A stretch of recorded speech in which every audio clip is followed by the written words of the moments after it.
Kia ora no tātou. Haere tonu ngā mahi, continuing with our lessons, whiti tua whā a. Let's have a look at some of the words.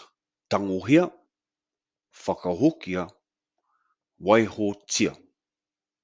Tangohia, Whakahokia, Whakahokia. Once again, I will go through the sentences in te reo Māori, followed by the translation. Whakarongo mai. Tangohia, he āporo. Tangohia, ko tahi o ngā āporo. Tangohia, he āporo, he panana, he kōwhai me te rōpere.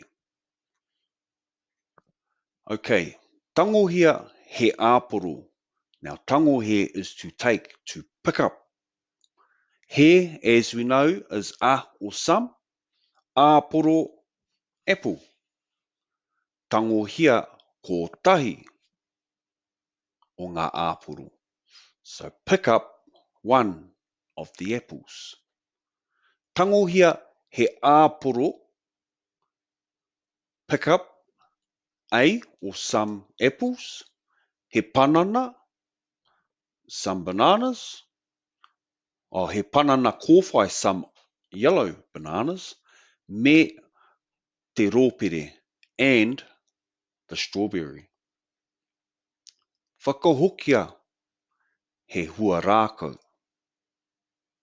Whakahokia, he panana kōwhai, me te rōpere. Okay, whakahokia, to put back, to return.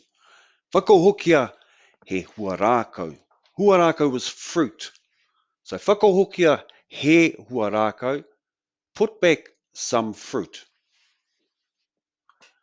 Whakahokia, he panana kōwhai, put back some yellow bananas, me te rōpere, and the strawberry. Tangohia, e toru o ngā āporo, kākāriki, e rima o ngā rōpere whiro.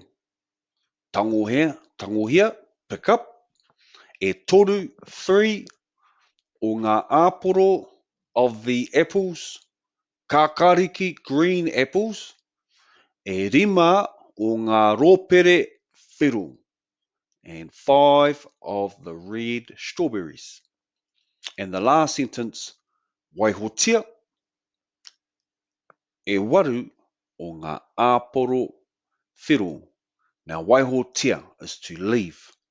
So, waihotia e waru, leave 8 o ngā āporo whiro. Leave 8 of the red apples. Nō reira hoa mako mutu te whiti tua whā a.